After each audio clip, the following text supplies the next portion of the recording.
अपने ही भाई को हम साया बनाते क्यों हो, सहन के बीच में दीवार लगाते क्यों हो। एक न एक दिन तो उन्हें टूट बिखरना होगा। ख्वाब फिर ख्वाब हैं, ख्वाबों को सजाते क्यों। जिस बात का डर था आखिरकार वही हुआ। बिहार के सबसे बड़े राजनीतिक घरानों में से एक लालू परिवार में दो फाड़ अब दिखने लगा है। अब तक जो तेज प्रताप यादव सिर्फ पार्टी और परिवार से निष्कासित थे, उन्होंने अपनी नई पार्टी बना ली है। पार्टी का नाम रखा है जनशक्ति जनता दल। दिलचस्प बात है कि इस पार्टी का नाम भी पिता की पार्टी से काफी मिलता जुलता है।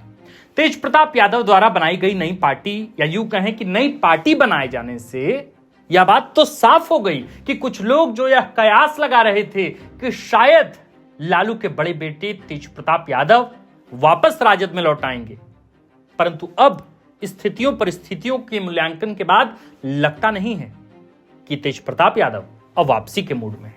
यह कहने में किसी को कोई गुरेज नहीं होनी चाहिए कि तेज प्रताप यादव ने एक तरह से चुनावी बिगुल फूंक दिया है और साफ साफ कर दिया है कि वह आने वाले विधानसभा चुनाव में अपने परिवार, अपनी पार्टी और अपने पिता लालू प्रसाद यादव के खिलाफ चुनावी मैदान में पीले रंग का झंडा लिए उतर रहे हैं। हरा से पीला होने का यह सफर तेज प्रताप यादव ने बहुत तेजी में तय कर लिया है। इतनी जल्दी में कि उन्होंने घोषणा भी कर दी कि वे पारंपरिक महुआ सीट से ही चुनाव लड़ेंगे।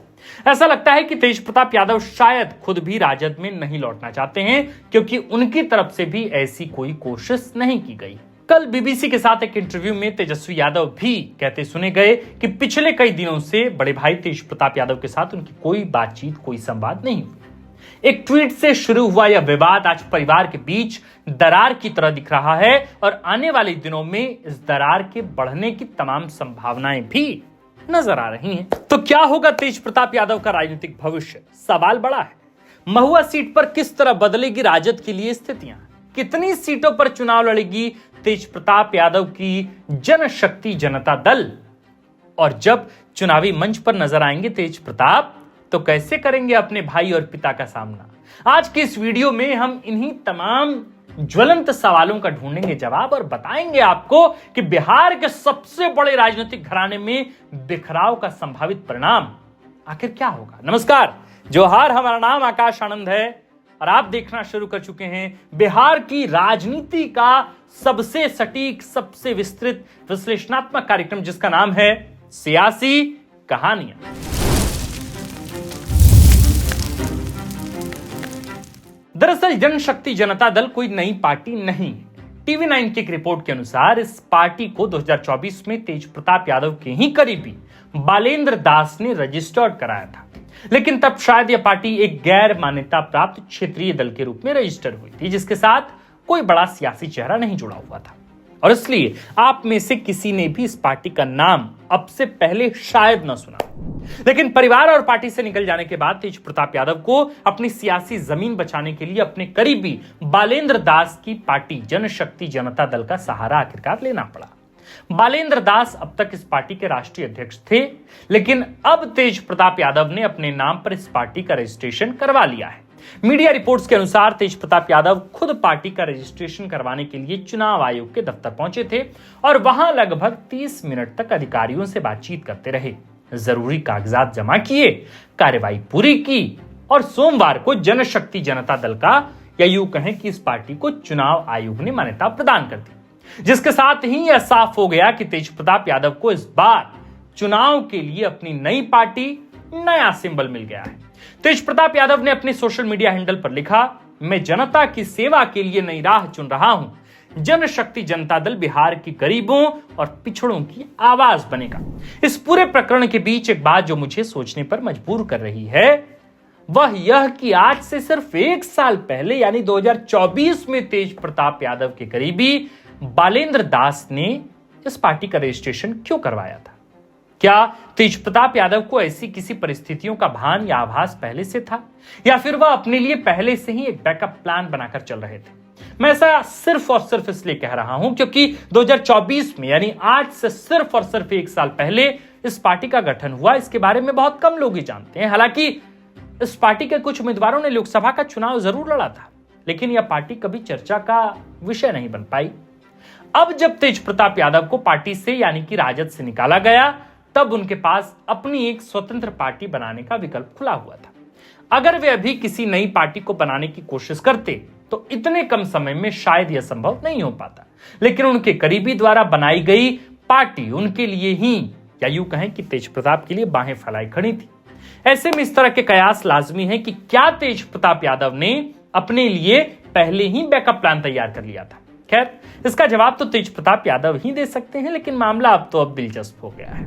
एक अहम सवाल यह है कि इस पार्टी से कितने कैंडिडेट इस बार विधानसभा चुनावी मैदान में होंगे। इस बात की आधिकारिक घोषणा तो नहीं हुई है, लेकिन तेज प्रताप यादव के हवाले से यह खबर मीडिया में चल रही है कि तेज प्रताप यादव अकेले चुनाव नहीं लड़ेंगे, बल्कि उनके साथ उनके कुछ और साथी और उम्मीदवार भी कई सीटों पर चुनावी मैदान में होंगे और चुनावी मैदान में उतरने के लिए वे पर्चा भरेंगे। मैं आपको एक सिंपल मैथ्स बताता हूं। देखिए, तेज प्रताप यादव का राजनीतिक इतिहास, उनकी जमीनी पकड़ और उनकी सामाजिक स्थिति इस बात को चीख चीख कर इत्तला करती है कि तेज प्रताप यादव निर्दलीय लड़ें या नई पार्टी के साथ। उनके लड़ने से सीधा नुकसान राजद और राजद के उम्मीदवार का ही होने जा रहा है। अब यह नुकसान कितना बड़ा होगा, कितना छोटा होगा, यह तो फिलहाल भविष्य के गर्भ में है। इसका मूल्यांकन, इसकी विवेचना अभी करनी ठीक भी नहीं हो। तेज प्रताप यादव के साथ एक फैक्टर ऐसा है जिसका इस्तेमाल राजद आज तक नहीं कर पाई और आगे करेगी भी नहीं। वह फैक्टर क्या है? सुनकर भले आप हंस पड़ेंगे, लेकिन यही यथार्थ है। वो फैक्टर है कृष्ण भक्ति का। जी हां, लालू प्रसाद यादव से लेकर तेजस्वी यादव तक के सफर में पिछले 3 दशकों में राजद ने कभी भी धर्म के आधार पर या यूं कहें कि किसी भगवान के नाम के आधार पर वोट हासिल करने की कोशिश नहीं की। उनकी पूरी लड़ाई ही इस धारा के खिलाफ रही और शायद आगे भी वे धर्म के आधार पर वोट ना मांगे, क्योंकि राजद के वोटरों में मुस्लिम संप्रदाय की अच्छी खासी संख्या है, एमवाई समीकरण जिसे कहते हैं। लेकिन तेज प्रताप यादव के साथ एक ऐसी कोई मजबूरी नहीं है। वह पहले भी अपने आप को कृष्ण भक्ति के रूप में प्रोजेक्ट करते रहे हैं और हर जन्माष्टमी पर उनका कृष्ण वाला स्वरूप भी हम सबके बीच उनकी तस्वीरों के माध्यम से हमें दिखता है। मुझे लगता है कि तेज प्रताप यादव अपनी राजनीति में कृष्ण के प्रभाव को बढ़ाएंगे और इसके आधार पर भी वोट हासिल करने की कोशिश करेंगे। मुझे नहीं पता कि चुनाव आयोग इस बार जनशक्ति जनता दल को कौन सा सिंबल देगा, लेकिन इससे पहले इस पार्टी का सिंबल भी बांसुरी ही था और आप सोच सकते हैं कि आगे इसकी राजनीति किस तरीके से डिफाइन होगी। अब हम थोड़ा बात कर लेते हैं महुआ विधानसभा की सीट पर। कौन सी सीट है ये? अरे भाई, ये तेज प्रताप यादव की सीट है, महुआ सीट, और इसी सीट से वे चुनाव भी लड़ेंगे। वैशाली जिले की यह सीट राजद के लिए घर की तरह है। 1990 के दशक से, यानी जब से जनता दल अस्तित्व में थी, तब से ही यह सीट पहले जनता दल और बाद में राष्ट्रीय जनता दल के खाते में ही रही है। सिर्फ एक बार 2010 के चुनाव को छोड़ दें, जिसमें रविंद्र राय ने यहां से बाजी मारी थी, इसके अलावा हर बार यहां से राजद बड़े अंतर से चुनाव जीतता रहा है। पिछली बार मुकेश कुमार रोशन ने लगभग 14,000 वोटों से जीत हासिल की थी। इसके पहले तेज प्रताप यादव लगभग 30,000 वोटों के अंतर से 2015 में चुनाव जीते थे। मैं आंकड़ा आपको इसलिए दे रहा हूं कि आपको बता सकूं कि कैसे तेज प्रताप यादव के होने से जीत का अंतर बढ़ जाता है। इसका मतलब है कि महुआ विधानसभा सीट पर आप तेज प्रताप यादव के व्यक्तिगत प्रभाव को इग्नोर नहीं कर सकते। हंसी मजाक में आप भले उनकी बातों को ले सकते हैं हल्के फुल्के अंदाज में, लेकिन यह असलियत है कि महुआ में उनकी पैठ है। मैं ऐसा बिल्कुल नहीं कह रहा कि वहां तेज प्रताप यादव राजद के कैंडिडेट को हराकर जीत ही जाएंगे, लेकिन राजद के लिए बड़ी मुश्किल खड़ी तो जरूर कर सकते हैं। तेज प्रताप यादव में इतनी कुवत तो जरूर है और इसमें कोई दो राय भी नहीं है। अब चूंकि यह स्पष्ट है कि महुआ विधानसभा सीट पर मामला त्रिकोणीय हो सकता है, या अगर प्रशांत किशोर किसी मजबूत यादव चेहरे को उम्मीदवार बना दें तो मामला तो और दिलचस्प होगा। एक बात और है जो तय है कि स्थिति जो भी हो, कम से कम राजद और जदयू के लिए यह मामला अब आमने सामने का नहीं है। मतलब 1-to-1 फाइट तो नहीं होने जा रहा है। जहां तक मेरी राजनीतिक समझ है, उस हिसाब से जब भी त्रिकोणीय या इससे अधिक कोणों का मुकाबला, चतुर्थ कोणीय मुकाबला होता है या उससे अधिक, तब सियासी गणित नए तरीके से चलती है और परिणाम नए होने की संभावनाएं बढ़ जाती है। महुआ विधानसभा सीट पर मुझे ऐसा होता हुआ फिलहाल आज खड़े होकर ऐसा दिखता है, पूरे सिनेरियो को जब मैं यहां से देखता हूं। इसको ऐसे थोड़ा समझते हैं कि राजद के उम्मीदवार को साफ तौर पर तेज प्रताप यादव से ही चुनौती मिलेगी। भले ही लालू यादव ने तेज प्रताप यादव को घर और पार्टी से निकाल दिया है, लेकिन जनता को आज भी यह मालूम है और पता है कि तेज प्रताप यादव लालू प्रसाद यादव के बड़े बेटे हैं। और जैसा कि मैं आपको बताया, तेजप्रताप यादव की व्यक्तिगत फैन फॉलोइंग महुआ सीट पर काफी अधिक है। पिछले कई दिनों से लगातार वे महुआ में ही हैं। दूसरी तरफ जेडीयू और प्रशांत किशोर के उम्मीदवारों के बीच भी कुछ इस तरह का ही मुकाबला देखने को मिल सकता है। हां, अगर प्रशांत किशोर की तरफ से कोई यादव उम्मीदवार दिया जाए तब मामला जदयू के पक्ष में जा सकता है, लेकिन मुझे लगता है कि जब तक सीटों का बंटवारा ना हो जाए और प्रत्याशियों की घोषणा ना हो जाए तब तक इस तरह की विवेचना करना मुझे लगता है कि बहुत जल्दबाजी होगी। लेकिन लालू परिवार पर यह विवाद सिर्फ एक विधानसभा सीट या एक चुनाव से कहीं आगे बढ़कर देखा जाना चाहिए। बिहार सहित पूरे देश के राजनीतिक घरानों में फूट का परिणाम हम सब ने देखा है, फिर चाहे वह मुलायम सिंह यादव का यूपी में मुलायम सिंह यादव का परिवार रहा हो, या रामविलास पासवान का परिवार, या फिर झारखंड में सोरेन परिवार। आमतौर पर चाचा भतीजा या भाई भाई ही इस तरह के विवाद में शामिल रहते हैं। क्या लालू परिवार भी ऐसे ही किसी विवाद की तरफ आगे बढ़ रहा है या बढ़ चुका है? क्योंकि जब तक तेजप्रताप यादव ने अपनी पार्टी नहीं बनाई थी तब तक इस बात की संभावना बनी हुई थी कि शायद देर से ही सही पर वह अपनी पार्टी राजद में अपने परिवार में वापस लौट आएंगे। लेकिन नई पार्टी, नए रंग की टोपी ने इस तरह की संभावनाओं को बिल्कुल खारिज कर दिया है। अगर यह विवाद और बढ़ता है तो बिहार में हमें एक नए तरह का द्वंद्व और एक नई तरह की राइवलरी देखने को मिल सकती है। यह राइवलरी तेजप्रताप यादव के सोशल मीडिया पोस्ट से अभी से ही दिखनी शुरू हो चुकी है। वे सीधे सीधे तेजस्वी यादव को टारगेट भी कर रहे हैं। तेजप्रताप यादव ने कल बीते दिन लिखा कि मुझे समझ नहीं आ रहा कि राहुल गांधी और तेजस्वी यादव लोकतंत्र को बचाने के लिए निकले हैं या फिर लोकतंत्र को ताड़ ताड़ करने। चुनाव नजदीक आते आते उम्मीद है कि तेजप्रताप यादव राजद और कांग्रेस को लेकर बयानों में और तल्ख हो सकते हैं। और फिलहाल ये तो शुरुआत है, आगे आगे देखना है होता है क्या।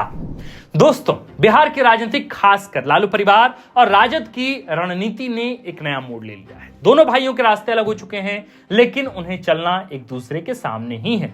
पहले साथ साथ चलते थे, अब सामने सामने चलेंगे। देखना होगा कि यह पारिवारिक विवाद किस हद तक जाता है।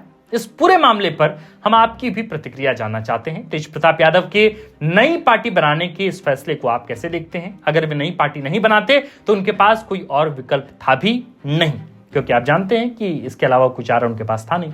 सरकार में मंत्री रह चुका व्यक्ति अगर इस बार चुनाव नहीं लड़ता तो उनकी राजनीतिक साख भी दांव पर लग जाती। ऐसे में परिवार और राजनीतिक भविष्य में से उन्हें किसी एक का चुनाव तो करना ही था। उन्होंने अपनी राजनीतिक भविष्य को सुरक्षित करने का चुनाव अंततः कर लिया है। इस पूरे मसले पर आप जो भी सोचते हो आप हमें कमेंट में लिखकर जरूर बताइए। साथ ही आपसे विनम्र अपील है कि बिहार की राजनीति के तमाम घटनाक्रमों को हम बहुत विस्तार से आपके समक्ष रख रहे हैं। अगर आपको हमारा प्रयास अच्छा लग रहा है तो कृपया हमारे वीडियो को अपने दर्शकों, अपने दोस्तों, अपने साथियों, गोतिया नैया तक भी भेजिए, सगे संबंधियों के पास भेजिए, ताकि हमारे परिवार और समृद्ध और बड़ा और व्यापक हो सके। वीडियो को अंत तक देखने के लिए आप तमाम सुधी दर्शकों का बहुत बहुत आभार।